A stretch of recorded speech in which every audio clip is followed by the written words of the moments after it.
Peace and Black Power. Welcome to another edition of BABATV, House of Consciousness. It's my absolute privilege and pleasure to be in the company of this mighty warrior, scholar, whom this is the brother back when I was almost 2 years ago in Brooklyn at the Restoration Center with Irritated Genie, Red Pill, Professor Smalls. This is the brother who put that together and allowed me to come in Brother Sanetta's place and film. And I'm eternally grateful for that. Information that got out on BABATV's channel, the people loved it, and brother, I'm just like, what, 80,000 views? Yes, sir. Yes, sir. Yes, sir. And I'm just so happy to be in his presence, so that he can disseminate some of the information that he has to bring to us today, brother. Yeah, today I just want to briefly talk about Sister Winnie Mandela. I want to say this: Amanda Soweto. Amanda Soweto. That is the call for the South African freedom call that engulfed the entire world, particularly the black world, wherever black people were. And it was all because of this one sister. And I'm not taking anything away from anyone, but the entire body needs a head. And if it were not for Sister Winnie Mandela and her fight to end apartheid in South Africa, to end colonialism in South Africa, we would know nothing about Nelson Mandela. It was Winnie Mandela's fight, her fight, and her willingness to go all out. They tortured her, they put her in jail, they sent her into exile from Soweto to an area where she didn't even know for 7 years, but they couldn't control that beautiful sister. And so last week she made her transition to the realm of the ancestors, where she will be even more powerful as an ancestor, where we all can access that energy, those frequencies that she will be sending out from the ancestral realm of this universe. And so I'm so happy that as a young man, when I was in college, how we fought to end apartheid. College students all over the United States, we boycotted all American products that went to South Africa, like Coca-Cola. We had students who would literally go in and destroy Coca-Cola machines because they refused. There was a contract that our university had at Southern University with Coca-Cola, and we said we didn't want Coca-Cola there because they were sending money to South Africa to oppress our people. And so we boycotted those products.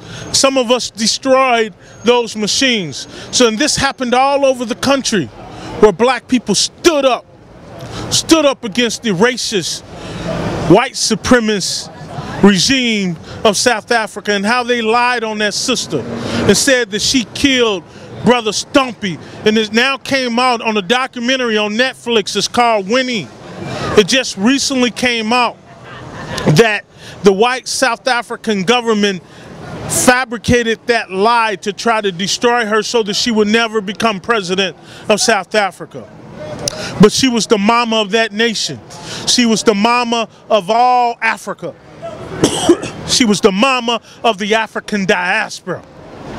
And for those of my brothers and sisters who are into the Kemetic studies, we study Ma'at. We study Issa and Issa. These people were human beings. That's something that the Kemetic scholars tend to forget. How does a human being become an ancestral deity where we, as those of us on the physical realm, could have access to those spiritual powers? By living a good life like Winnie Mandela did. By living a good life like Nelson Mandela did. By living a good life like Malcolm X and Betty Shabazz did, and Harriet Tubman and Sojourner Truth did.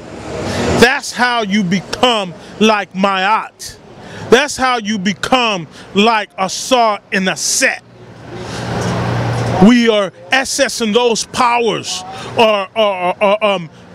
that have been, those people lived thousands of years ago.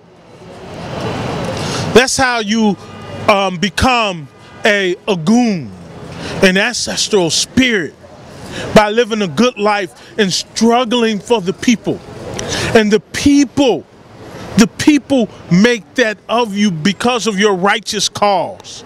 And this is what Sister Winnie Mandela meant to us. That's what she meant to me. I'm so proud of that sister. I'm so proud that she trained a whole generation of freedom fighters. I was watching on South African news, the South African broadcast news, how the women were saying that Winnie Mandela didn't die. She didn't die.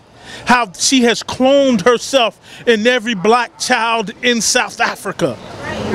Right? And that's one of the most powerful things one person can say. We must not forget that when Nelson Mandela got out of prison, most of that solely was due to Winnie Mandela. And how the men of that country held Winnie Mandela back because she was a female. And I say to the sisters, don't allow the men to hold you back. It's particularly when you're standing up for righteousness. Don't allow the men to hold you back. It's not about being perfect. Nobody is perfect. She was not perfect. Nobody is out here is perfect. But her struggle and her love for the people was perfect. And that's what it's about. People often say Dr. King did this. He wasn't perfect, right? But his love for the people was perfect. That's what we're looking for. All human beings have their own issues. Even my beloved Malcolm X was a pimp. He was a drug dealer and an alcoholic, but he transformed himself to a god, the black god of the ghetto, right? It's because he served black people the way he served humanity. And in serving black people, you serve the best of humanity, right? And so this is why we love Sister Winnie Mandela. We love her name. We love everything. We pray that her spirit in a year's time come and energize all of us to carry on the struggle. She was a fighter until she died, and as I will end, one of the journalists who was interviewing her for her documentary, again on Netflix, is called Winnie. One of the journalists who was interviewing her, they were telling her that how she ended up, how the white police officer who admitted that he was paid $30,000 to lie and say that she killed this little 14-year-old boy named Stumpy. Now the truth has just come out. She didn't do it. She had nothing to do with it. It was the South African white racist regime using black agents that did this. And when she found out, she asked, this is about 3 or 4 months ago, she asked if that man was still alive. And the warrior in her, she said, oh, I need his address. I need his particulars. Right? She did this until she died. She was a warrior. She was a real general. She led the South African military wing. She was the leader. And it's a shame that the government, those who are alive, those men who are alive in South Africa who sold Winnie Mandela out, didn't allow her to become president, because we missed a rare opportunity to see how a righteous black woman would govern one of the most powerful countries in the world. So we honor her in life and death. We sing her songs. There are songs, you can go online, they have all type of songs on Winnie Mandela, right? And that's how I want to go out, with people knowing what I've done for other human beings, how I've changed their lives, despite the issues I may have as not being a perfect human being. And that's how I will end it. Thank you and peace. Thank you a lot, brother, for BABATV.